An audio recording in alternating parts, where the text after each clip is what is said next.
Welcome back all dear student. Today we are going to start valence bond theory. Valence bond theory is given by Hitler and London in 1927 and further proceed by Pauling. तो हम लोग इसमें बात करते हैं कि क्या क्या चीज़ें हम लोग स्टडी करने वाले हैं. देखिए वन बाय वन. तो हम लोग के पास है valence bond theory.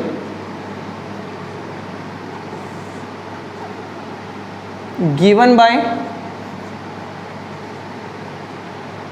Hitler and London in 1927, further proceed by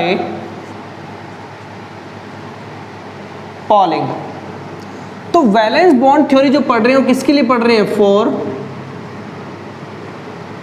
covalent bond के लिए. ठीक है, इसमें हम लोग बात करेंगे सबसे पहले कि कोई मॉलिक्यूल एग्जिस्ट करेगा या नहीं करेगा. तो वो सारी चीजें किसके ऊपर बेस्ड होती हैं? सबसे पहले हम लोग लेंगे इन टर्म्स ऑफ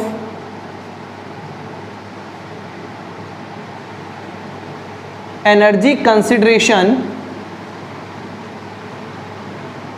और सेकंड हम लोग एक्सप्लेन करेंगे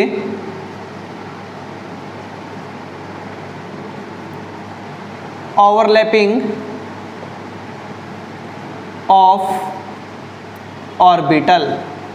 ठीक है, तो स्टार्ट करते हैं. सबसे पहले एनर्जी कंसंट्रेशन के ब्याह पर हम किस मॉलिक्यूल को किस तरह से एग्जिस्ट करवाएंगे, एनर्जी किस किस ब्याह पे किस किस चीज़ों पे बेस्ड होती है, वो चीज़ें बात करते हैं. देखिए एक बार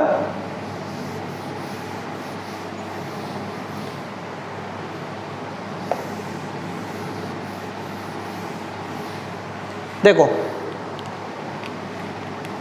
सबसे पहले हम लोग बात कर रहे हैं in terms of energy consideration. हम लोग एक एग्जांपल ले लेते हैं, कोई भी एग्जांपल हम ले सकते हैं. फॉर H2 मॉलिक्यूल के लिए बात कर लेते हैं हम लोग. ठीक है, अब H2 मॉलिक्यूल की अगर हम बात करें, when both hydrogen atom are far apart from each other, there is no forces of attraction and repulsion. ना तो वहां पे फोर्सेस ऑफ अट्रैक्शन होगा, ना वहां पे फोर्सेस ऑफ रिपल्शन होगा. अगर मान लो when come close to each other, two forces come on front. First one is repulsive force, second one is attractive force. सबसे पहले बात कर लेते हैं रिपल्सिव फोर्स में क्या होगा. रिपल्सिव फोर्स के अंदर जब हम लोग दो एटम को क्लोज लेके जाएंगे तो यहाँ पर मेनली रिपल्सिव फोर्स कैसे जनरेट होते हैं उस पर बात करते हैं. देखो, जैसे मान लो ये हाइड्रोजन एटम है और ये उसका एक इलेक्ट्रॉन है, राइट, और ये हाइड्रोजन एटम है, ये इसका इलेक्ट्रॉन है, राइट. तो यहाँ पर मैंने हाइड्रोजन एटम ऑफ 1 और हाइड्रोजन एटम ऑफ 2 मैंने प्रेजेंट कर लिया. मतलब ये फर्स्ट हाइड्रोजन और ये सेकेंड हाइड्रोजन है. इनके बीच में देखो, जब ये इलेक्ट्रॉन से इलेक्ट्रॉन, फर्स्ट एटम का इलेक्ट्रॉन और सेकेंड एटम का इलेक्ट्रॉन, फर्स्ट एटम का न्यूक्लियाई और सेकेंड एटम का न्यूक्लियाई, तो क्या होगा? रिपल्सन. तो रिपल्सन में हम बोल सकते हैं repulsion come in between nuclei of two electron, in between nuclei and electron of two atom. Nuclei के बीच में क्या होगा? रिपल्सन होगा, और टू इलेक्ट्रॉन्स के बीच में भी क्या होगा? रिपल्सन. बट अट्रैक्टिव फोर्स की अगर हम बात करें तो अट्रैक्टिव फोर्स किस किस के बीच में होगा? फर्स्ट एटम का इलेक्ट्रॉन और सेकंड एटम का न्यूक्लियस. तो the force come when the force come in between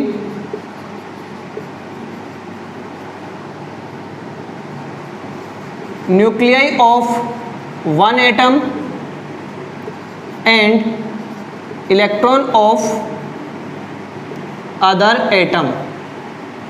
ठीक है, तो यहां पर रिपल्सिव फोर्सेस कहाँ होंगे भाई? रिपल्सिव फोर्सेस होंगे किस किस के बीच में? टू डिफरेंट न्यूक्लियाई या टू डिफरेंट इलेक्ट्रॉन्स के बीच में। अट्रैक्टिव फोर्स कहाँ होंगे? अट्रैक्टिव फोर्स होंगे इसका तो इलेक्ट्रॉन और इसका न्यूक्लियस, तो इनके बीच में कौन सी फोर्सेस होंगे? Attractive forces. अब रिपल्सिव फोर्सेस में क्या होता है उस पर बात कर लेते हैं कि रिपल्सिव फोर्सेस अगर होंगे तो क्या होगा? मॉलिक्यूल एग्जिस्ट नहीं करेगा। क्यों नहीं करेगा? क्योंकि यहां पर रिपल्सिव फोर्सेस में एनर्जी क्या हो जाती है? ज्यादा। पोटेंशियल एनर्जी क्या हो जाती है? ज्यादा, जिस वजह से दो मॉलिक्यूल एक दूसरे से दूर हो जाएंगे।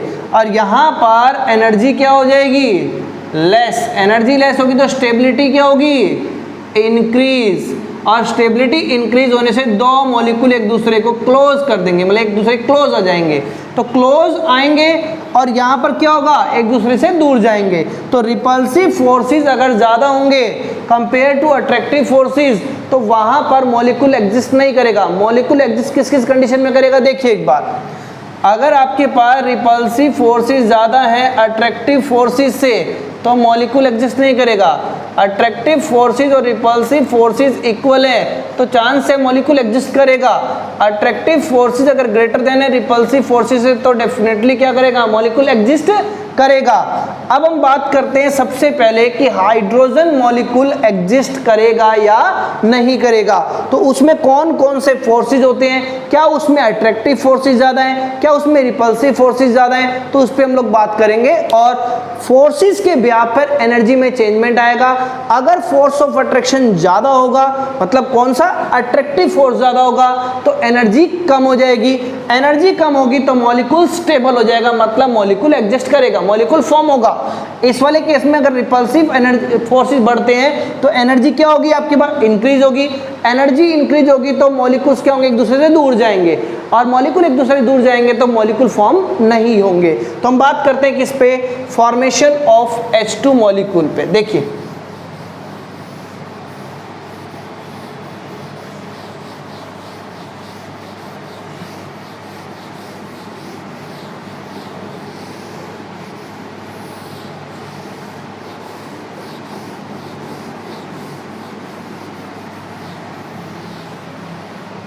देखो, फॉर्मेशन ऑफ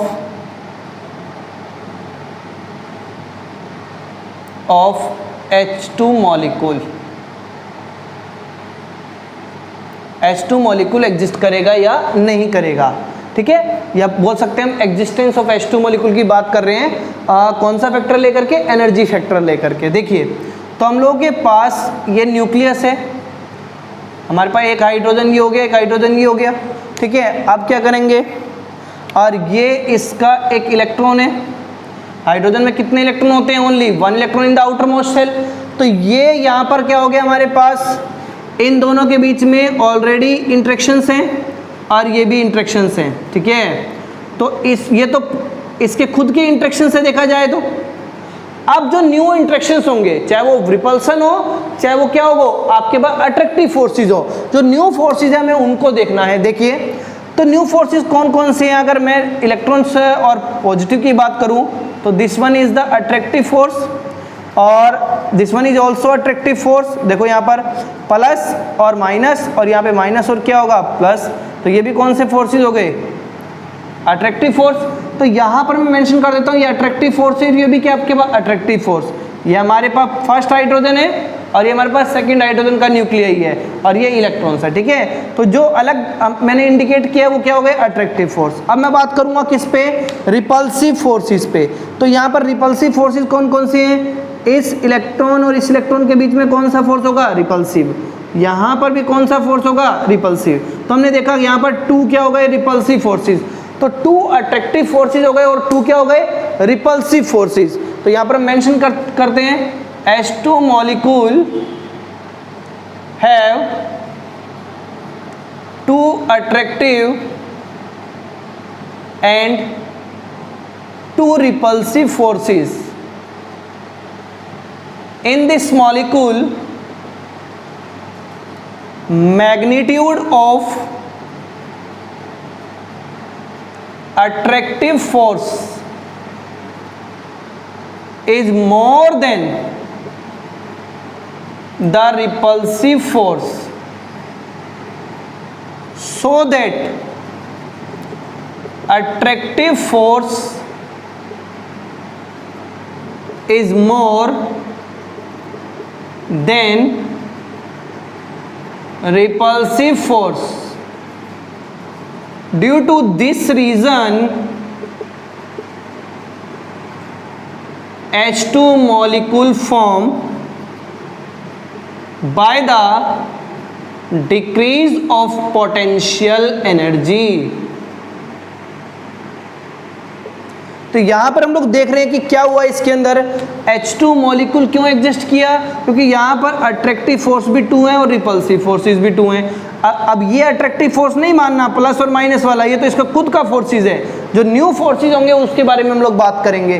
तो H2 मॉलिक्यूल एग्जिस्ट करेगा, क्यों एग्जिस्ट करेगा, क्योंकि वहाँ पर अट्रैक्टिव और जो रिपल्सिव फोर्सेस है अभी इक्वल है, बट मैग्नीट्यूड जो अट्रैक्टिव फोर्स का क्या है ज़्यादा, तो रिजल्टेंट अट्रैक्शन ज़्यादा होगा compare to repulsion, so that molecule exist. Molecule क्या करेगा, एग्जिस्ट करेगा। अब मैं बात करता हूँ किसके ऊपर, हीलियम मॉलिक्यूल एग्जिस्ट करेगा या नहीं करेगा। तो इट मीन्स हम लोग बात करने वाले हैं non formation of He2 molecule. देखिए, non formation of He2 molecule.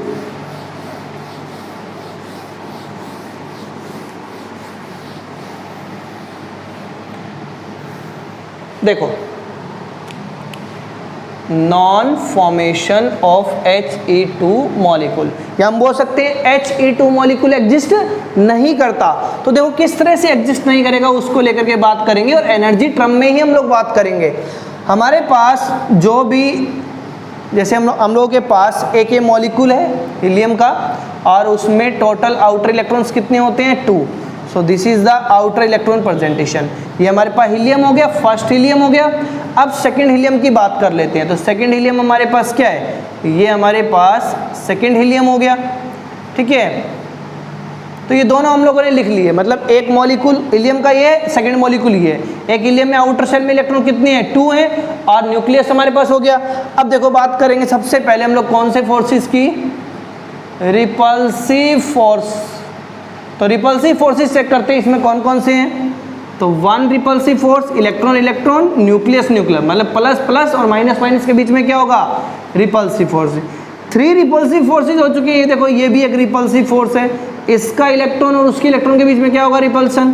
तो आप देख रहे हो यहाँ पर टोटल 5 रिपल्सिव केस आ चुके हैं, ठीक है। अब हम बात करते हैं अट्रैक्टिव फोर्सेस को लेकर के। अट्रैक्टिव फोर्स, तो हमारे पास वही एक पॉजिटिव है, और आउटर शेल में कितने इलेक्ट्रॉन्स हैं, 2 इलेक्ट्रॉन है, 1 हीलियम एटम हो गया। तो यहाँ पर भी हमारे पास सेम चीज़ है, ठीक है। अब हम लोग क्या करेंगे, इसके अट्रैक्टिव फोर्स चेक करेंगे। तो यहाँ पर न्यूक्लियस और ये इलेक्ट्रॉन अट्रैक्शन होगा, यहाँ से भी अट्रैक्शन होगा, ये अट्रैक्शन भी होगा, ये अट्रैक्टिव फोर्स भी होगा। तो टोटल अट्रैक्टिव फोर्स कितनी हो गई, 4 अट्रैक्टिव फोर्स। आपने देखा कि repulsive forces is greater than attractive forces, so molecule not exist. Molecule exist नहीं करेगा, या मॉलिक्यूल फॉर्म नहीं होगा, because in case of helium molecule number of attractive force less than repulsive force, due to which energy increases and molecule not exist। Molecule क्या हो जाएगा, दूर दूर हो जाएगा। जब एनर्जी इंक्रीज होगी तो मॉलिक्यूल क्या हो जाएगा, दूर दूर हो जाएगा। तो सीधी सी बात है, यहाँ पर तो एक तरह से हम बात करें बॉन्ड डिसोसिएशन एंथैल्पी क्या होती है, जब हम किसी चीज़ को एनर्जी दें और एनर्जी देने पे दो चीज़ क्या हो जाए, जैसे हीलियम और हीलियम क्या हो जाए, दूर दूर हो जाए, तो उसको हम क्या बोलेंगे, बॉन्ड डिसोसिएशन एंथैल्पी। तो in case of He2 molecule number of attractive force less हैं, किससे? रिपल्सिव फोर्स से। तो रिजल्टेंट हमारे पास रिपल्शन होगा। रिपल्शन होगा तो कोई मॉलिक्यूल जो दो एटम है वो अट्रैक्ट नहीं करेंगे। इट मीन्स हमारे पास He2 मॉलिक्यूल एग्जिस्ट नहीं करेगा। अब हम बात करते हैं, ये तो सारी टर्म थी किस पे? एनर्जी के ऊपर बेस्ड। अब बात करते हैं किस टर्म के ऊपर? अब हम बात करेंगे ओवरलैपिंग कॉन्सेप्ट के ऊपर। तो देखिए ओवरलैपिंग कॉन्सेप्ट के अंदर क्या करना है। देखो नेक्स्ट हम लोग स्टार्ट कर रहे हैं in terms of orbital overlap. Orbital overlap की अगर हम बात करें तो कोवलेंट बॉन्ड फॉर्म होगा। The covalent bond is form by the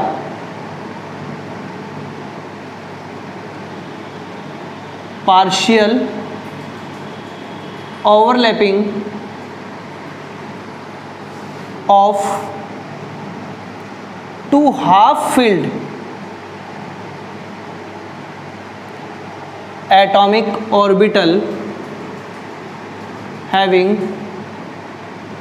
two electron in opposite spin। इसको समझते हैं कि ये क्या मेंशन किया गया है यहाँ पर। जैसे मैं बात करूँ H2 मॉलिक्यूल एग्जिस्ट करेगा, तो ये किस तरह से एग्जिस्ट करेगा? हाइड्रोजन जो है ना, हाइड्रोजन सिंपली उसका कॉन्फ़िगरेशन होता है 1s1। सेकेंड हाइड्रोजन का भी क्या होगा? 1s1। s ऑर्बिटल की शेप कैसी होती है? स्फेरिकल। तो स्फेरिकल शेप हो गई, एक इलेक्ट्रॉन हो गया यहाँ पर। अगेन स्फेरिकल शेप हो गई और सेकेंड, बट अपोजिट स्पिन ना, तो field atomic orbital having to electron in opposite spin. तो ये हो गया 1s1, ये हो गया 1s1। तो अब दोनों के दोनों अगर ओवरलैपिंग करेंगे तो क्या बनेगा? दोनों की दोनों ओवरलैपिंग से एक कोवलेंट बॉन्ड बनेगा अपोजिट स्पिन के अंदर। तो ये हमारे पास H2 हो गया, क्योंकि यहाँ पर इसको एक इलेक्ट्रॉन की रिक्वायरमेंट है, इसको एक इलेक्ट्रॉन की रिक्वायरमेंट है। दोनों की कॉम्बिनेशन से क्या बना? डबलेट बन गया। तो ये क्या बन गया हमारे पास? H2 molecule. ठीक है, और कौन सा बॉन्ड है इसमें? कोवलेंट बॉन्ड है। तो कोवलेंट बॉन्ड कहाँ से कहाँ तक होगा? ये कोवलेंट बॉन्ड होता है। ठीक है, तो यहाँ पर हम लोगों ने प्रेजेंट किया किसके बारे में कि भाई ये 2 इलेक्ट्रॉन्स आ गए अपोजिट स्पिन में, तो H2 मॉलिक्यूल क्या कर गया? एग्जिस्ट कर गया। अब हम बात करें कि भाई बाकी मॉलिक्यूल, कुछ और एग्जांपल्स हम लोग लेकर के चलें। तो देखो जैसे हम लोग कंसीडर कर लेते हैं भाई He2 मॉलिक्यूल एग्जिस्ट और नॉट। भाई H2 मॉलिक्यूल एग्जिस्ट करेगा या नहीं करेगा? तो He2 मॉलिक्यूल, हीलियम एटम की अगर हम बात करें तो outer shell carry how much electron? 2 electrons. Again helium atom having 2 electrons. तो ये तो फुली फिल्ड है। क्या है ये? Fully filled. और हमने क्या बोला यहाँ पर? हाफ फिल्ड होना चाहिए। क्या होना चाहिए? Half filled atomic orbital. तो यहाँ पर अगर हम बात करें तो ये हो गया फुली फिल्ड। क्या हो गया? Fully filled. अगर फुली फिल्ड हो गया तो ये क्या होगा? ओवरलैपिंग ही नहीं करेगा, तो नो ओवरलैपिंग। अगर ओवरलैपिंग ही नहीं होगी तो molecule not exist, molecule exist नहीं करेगा। अब और बात कर लेते हैं भाई, इसी के अंदर क्वेश्चन बना करके बात करें तो ये तो क्वेश्चन हो गया कि why H2 molecule exist, why He2 molecule not exist. ठीक है, अब बात करें give reason for the formation of H2 molecule but not form S3 molecule. तो देखो रीजन क्या है भाई, H2 मॉलिक्यूल क्यों बनता है? उसका रीजन तो ये हो गया हमारे पास, क्योंकि यहाँ पर हाफ फील्ड है, ये भी हाफ फील्ड है, ओवरलैपिंग हो जाएगी। तो हमारे पास 2 हाफ फील्ड एटॉमिक ऑर्बिटल है ना, तो 2 हाफ फील्ड से हमारे पास क्या हो गया? फुली फील्ड बन जाएगा। बट थर्ड अगर मैं बात करूँ H2 प्लस में H की, तो बेटा H2 हमारे पास क्या है? H2 हमारे पास फुली फील्ड है और हाइड्रोजन हमारे पास 1s1 है, तो सिंगल इलेक्ट्रॉन है। तो इन दोनों की पेयरिंग पॉसिबल नहीं है। क्यों? क्योंकि ये क्या है? फुली फील्ड है। तो यहाँ पर क्या होगा? No overlapping. यहाँ पर भी ओवरलैपिंग नहीं होगी। अगर ओवरलैपिंग नहीं होगी तो मॉलिक्यूल एग्जिस्ट नहीं करेगा। इसके अलावा भी कुछ एग्जांपल्स मैं लेके चलता हूँ। देखो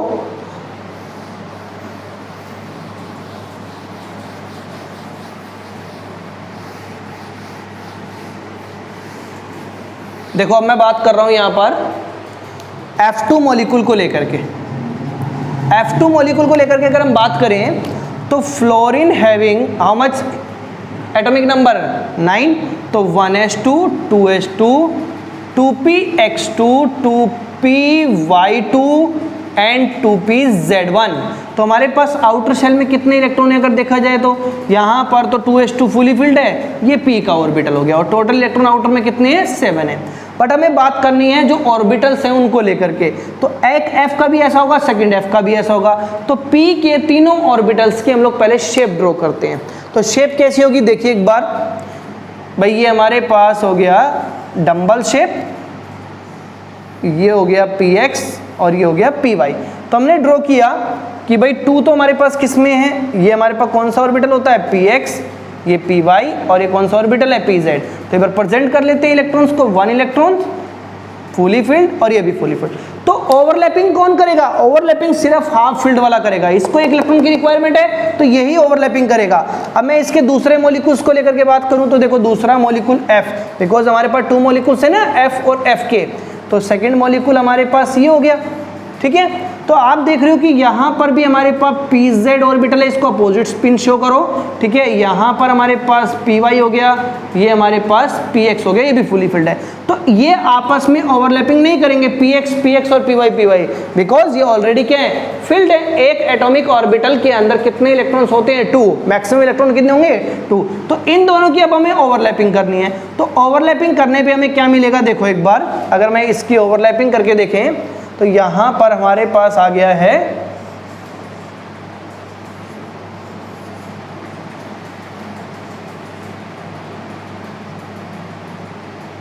तो ये हमारे पास इस पॉइंट पे क्या हो जाएगी, ओवरलैपिंग। तो यहां पर आप देख रहे हो कि ये क्या हुआ है भाई, ओवरलैपिंग कॉन्सेप्ट के अकॉर्डिंग F2 मॉलिक्यूल क्या कर गया, एग्जिस्ट कर गया। क्या कर गया, एग्जिस्ट। और यहां से ये भी क्लियर हुआ है कि यहां पर इन दोनों के बीच में कितने बॉन्ड है, सिंगल बॉन्ड है, ठीक है। अभी एक एग्जांपल और लेते हैं इसमें, देखो HF मॉलिक्यूल को लेकर के देखिए,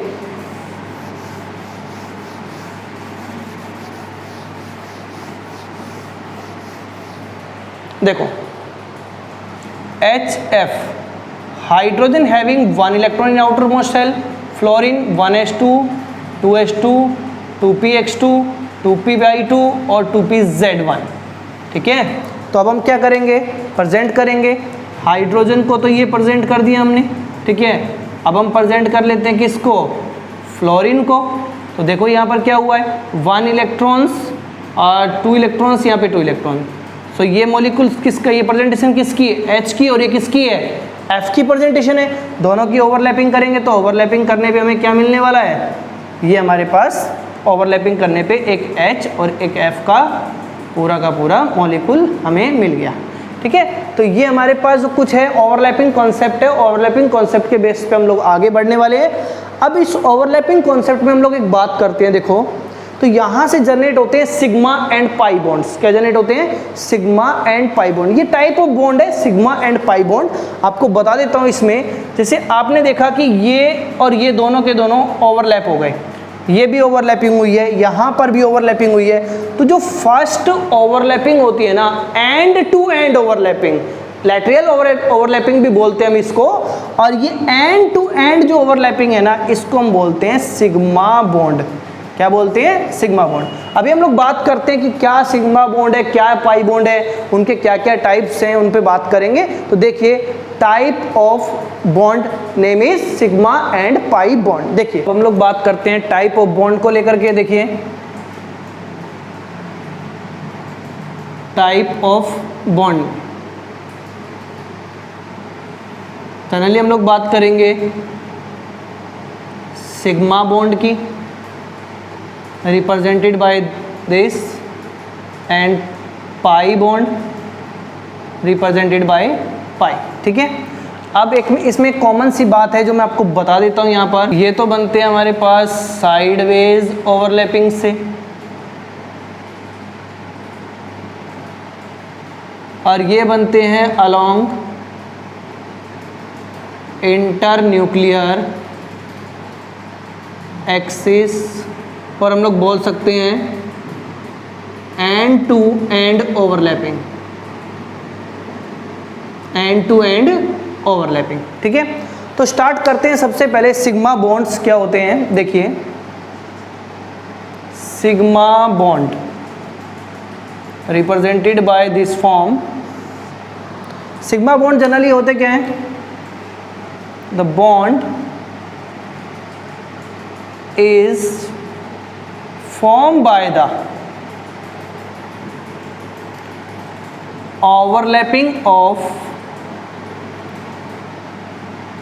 to atomic orbital along internuclear axis or end to end overlapping। Generally हम लोग बात करें कि भाई एंड टू एंड ओवरलैपिंग है क्या, उसको प्रेजेंट करेंगे। देखो सिग्मा बॉन्ड के अंदर जो टाइप हम लोग स्टडी करते हैं वो एस के बीच में होगा bond, S P Z orbital के बीच में सिग्मा बॉन्ड बनेंगे और पी जेड और पी जेड के बीच में बनेंगे। इसमें जो सिमेट्रिकल इलेक्ट्रॉन क्लाउड होगा, क्या होगा इसके अंदर, सिमेट्रिकल इलेक्ट्रॉन क्लाउड होगा। और एंड टू एंड ओवरलैपिंग से स्ट्रॉन्ग बॉन्ड बनेंगे, क्या बनेंगे, स्ट्रॉन्ग बॉन्ड। ठीक है, अभी बात करते हैं। देखो सबसे पहले हम लोग बात कर रहे हैं एस और एस ऑर्बिटल की। जैसे मान लेते हैं कोई भी ये एस ऑर्बिटल है, ये भी सेकंड एस ऑर्बिटल है, दोनों की ओवरलैपिंग ये हो गया हमारे पास। तो यहाँ पर मान लेते हैं भाई एक इलेक्ट्रॉन है, यहाँ पर भी एक इलेक्ट्रॉन है। मैं एक एग्जांपल ही लेके चल रहा हूँ डायरेक्ट। H2 मॉलिक्यूल है तो 1s1 1s1 ये बन गया 1s2 मतलब H2 मॉलिक्यूल। तो ये दोनों जो एंड टू एंड ओवरलैपिंग हुई है इसको हम लोग क्या बोलेंगे, सिग्मा बॉन्ड। तो हाइड्रोजन और हाइड्रोजन के बीच में कौन सा बॉन्ड होगा, सिग्मा बॉन्ड होगा। अब बात करते हैं हम sp-z को लेकर के। sp-z नेम से काफी क्लियर हो रहा है, एक तो pz ऑर्बिटल होना चाहिए अनपेयर्ड और एक क्या होना चाहिए हमारे पास s ऑर्बिटल। तो हम लोग एग्जांपल ले लेते हैं hf जो अभी हमने डिस्कस किया था। h ऑर्बिटल में 1 इलेक्ट्रॉन होगा और f का अभी हमने ड्रॉ किया था। तो ये हो गया हमारे पास f ऑर्बिटल जिसमें px py है और 1 pz ऑर्बिटल है। तो रिजल्टेंट हमें क्या मिलेगा,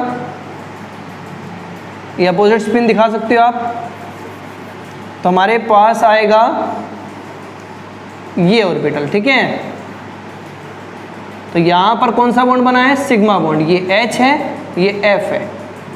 ठीक है, तो HF के अंदर क्या बन गया हमारे पास, सिग्मा बॉन्ड। अभी हम लोग बात कर लेते हैं, अभी डिस्कस किया है हमने pz ऑर्बिटल भी डिस्कस किया था।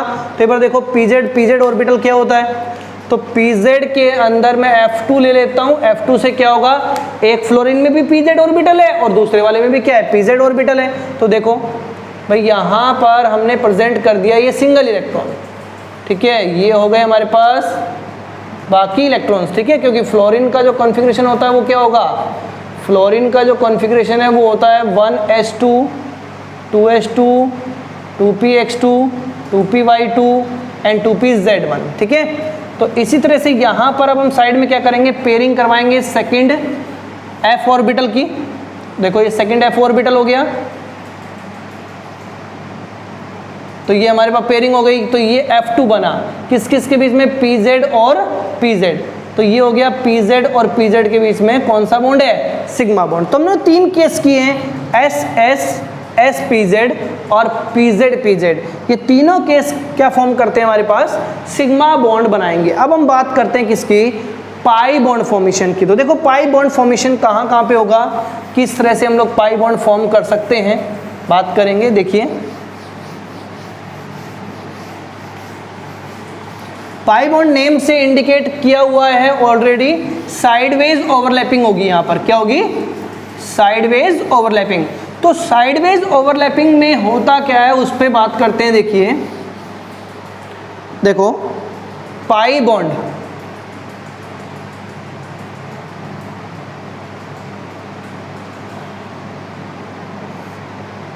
The bond is form bye sideways overlapping. अब साइडवेज ओवरलैपिंग के लिए एक बार देख लेते हैं। देखो क्या होगा, हम लोगों के पास एक एटॉमिक ऑर्बिटल है, ये p का ही ले लेते हैं, और ये सेकंड p का ऑर्बिटल हो गया। अब दोनों के दोनों ये जो p के ऑर्बिटल्स हैं, अगर हम इस तरह से प्रेजेंट करें तो आप देख रहे हो कि यहाँ पर क्या हुआ है, ये ओवरलैपिंग हुई है। क्या हुई है? ओवरलैपिंग। ये साइडवेज ओवरलैपिंग है, तो इसको हम क्या बोलेंगे? Pi bond. इसको प्रेजेंट करने का एक तरीका और भी हमारे पास, देखिए तो किस तरह से हम लोग प्रेजेंट कर सकते हैं इसको। देखो, तो ये हमारे पास हो गया एक ऑर्बिटल, ये सेकंड ऑर्बिटल, तो रिजल्टेंट हमारे पास हम लोग कुछ इस तरह से भी इसको प्रेजेंट कर सकते हैं, sideways overlapping. Above the plane भी होगी और बिलो द प्लेन भी होगी। पाई, इसको हम लोग पाई बॉन्ड बोलते हैं जनरली, ठीक है। अच्छा, जब दोनों की मिक्सिंग होती है, मिक्सिंग होने के बाद एक कुछ इस तरह का इलेक्ट्रॉन क्लाउड बनता है, अबव एंड बिलो, ठीक है। इसको हम अनसिमेट्रिकल इलेक्ट्रॉन क्लाउड भी बोल सकते हैं। जो सिग्मा बॉन्ड में क्या होता है? सिमेट्रिकल होता है, बट यहाँ पर क्या है? Unsymmetrical electron cloud. तो हम लोग बात कर लेते हैं पाई बॉन्ड्स कहाँ पे बनते हैं। तो सिंपल सा एक प्रोस्पेक्ट था जो हम लोगों ने डिस्कस किया। बात करते हैं कि पाई बॉन्ड किस किस मॉलिक्यूल में बनते हैं और किस तरह से प्रेजेंट किए जाएंगे। देखिए, पाई बॉन्ड फॉर्मेशन में क्या होगा, हम लोग ले लेते हैं एक तो N2 मॉलिक्यूल और एक ले लेते हैं हम O2 मॉलिक्यूल, ताकि अंडरस्टैंडिंग में प्रॉब्लम ना हो बिल्कुल भी। N2 मॉलिक्यूल और O2 मॉलिक्यूल ले लेते हैं। यहाँ पर हमारे पास नाइट्रोजन में ट्रिपल बॉन्ड फॉर्मेशन होगा, जिसमें एक तो सिग्मा होगा और बाकी क्या होंगे? पाई, क्योंकि स्टार्टिंग बॉन्ड हमेशा क्या होगा? सिग्मा। यहाँ पर डबल बॉन्ड बनते हैं, एक सिग्मा होगा और एक क्या होगा हमारे पास? Pi bond. अब देखो, इसको रिप्रेजेंट करते हैं, किस तरह से रिप्रेजेंट होगा। ये नाइट्रोजन को लेकर के हम लोग चल रहे हैं, तो देखिए nitrogen 1s2, 2s2, 2px1, 2py1 and 2pz1। तो हमने देखा कि यहाँ पर 3 जो ऑर्बिटल है वो क्या है? अनपेड है या हाफ फील्ड है, तीनों के तीनों। तो देखो, इसको प्रेजेंट कर लेते हैं एक बार, pz, px और ये py। सिमिलरली हम लोग सेकेंड नाइट्रोजन को भी प्रेजेंट कर लेते हैं। ये हमारे पास सेकेंड नाइट्रोजन हो गया, राइट। अब हम क्या करेंगे, देखो how much electron, single single और single orbital pz, py, px, pz, py and px, single single electrons हैं यहाँ पर भी। अब रिजल्टेंट फॉर्मेशन क्या होगी उसके ऊपर बात करते हैं। देखो,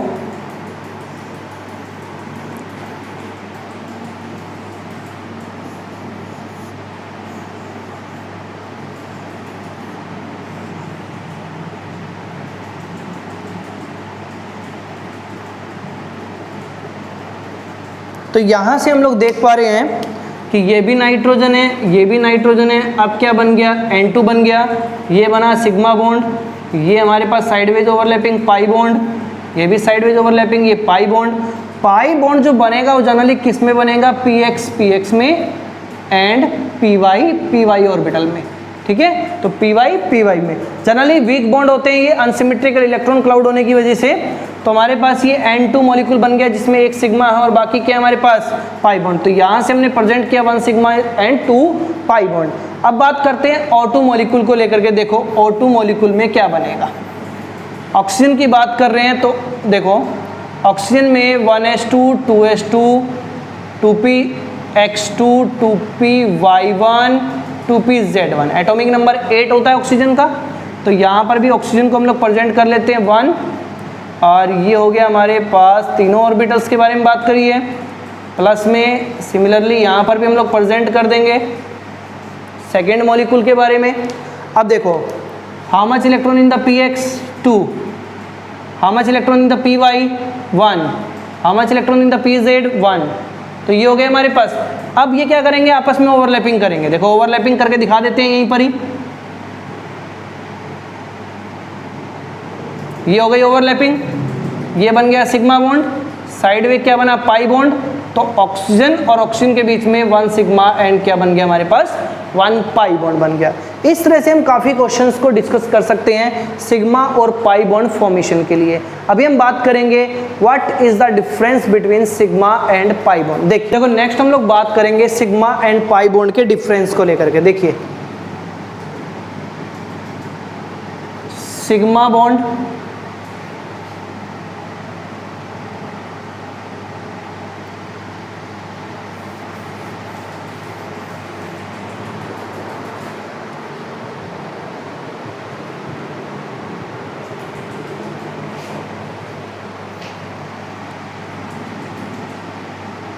सिग्मा बॉन्ड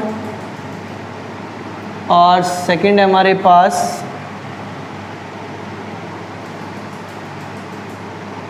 पाई बॉन्ड। अभी हम लोगों ने सारी बातें डिस्कस करी हैं, बस उसको पॉइंट टू पॉइंट मेंशन करना है और कुछ भी नहीं करना, ठीक है। यहाँ पर एटॉमिक ऑर्बिटल जो हैं overlap by end to end overlapping या फिर अलोंग द इंटरन्यूक्लियर एक्सिस। यहाँ पर क्या होगा, साइडवेज ओवरलैपिंग। नेक्स्ट हम लोग बात करते हैं क्या हमारे सिग्मा बॉन्ड किस किस के बीच में बनते हैं, s s orbital, pz pz और हमारे पास आएगा s and pz. Pi bonds बनते हैं px px and py py orbitals के बीच में। सिग्मा बॉन्ड की अगर मैं बात करूं तो देखो सिग्मा बॉन्ड्स को हम लोग रोटेट कर सकते हैं। सिंगल बॉन्ड है तो उसको रोटेट कर, जब उसमें पाई बॉन्ड बन जाता है ना तो आप उसको रोटेट करोगे ना, तो रोटेट करते सबसे पहले कौन सा बॉन्ड ब्रेक होगा। जैसे देखो एक बार एग्जांपल इसके अंदर भाई, जैसे मान लो ये हमारे पास सिग्मा बॉन्ड है और ये क्या हमारे पास पाई बॉन्ड है, ठीक है। अब अगर हम रोटेट करेंगे तो सिग्मा बॉन्ड तो रोटेट हो जाएगा, लेकिन पाई बॉन्ड देखो टूट चुका है, ठीक है। तो पाई बॉन्ड रोटेट नहीं हो सकते, सिग्मा बॉन्ड क्या हो सकते हैं, रोटेट हो सकते हैं। तो देखिए sigma bond can be rotate freely. Pi bond on rotation break down, break हो जाएंगे ऑन रोटेशन। अब नेक्स्ट हम लोग बात करें तो जो सिग्मा बॉन्ड है उसमें क्या होता है, सिमेट्रिकल इलेक्ट्रॉन क्लाउड, और यहां पर क्या होता है, unsymmetrical electron cloud. Sigma bond क्या होते हैं, लार्ज एक्सटेंट पे बने होते हैं, तो ये हमारे पास स्ट्रॉन्ग बॉन्ड है, क्या है ये, स्ट्रॉन्ग बॉन्ड। और ये क्या होते हैं, वीक बॉन्ड। अगर मैं इसकी इलेक्ट्रॉन क्लाउड की बात करूं तो एक ही जगह इलेक्ट्रॉन क्लाउड होगा, मतलब एक ही प्लेन में होगा, इलेक्ट्रॉन क्लाउड इन ए प्लेन। और यहां पर क्या होगा, इन वन प्लेन आप लिख सकते हो। और यहां पर क्या होगा, in this case electron cloud above and below the plane, ठीक है। तो इन चीज़ों के बारे में मैं बात करनी थी। तो ये है सिग्मा और पाई बॉन्ड्स और उसके difference. Thank you all of you.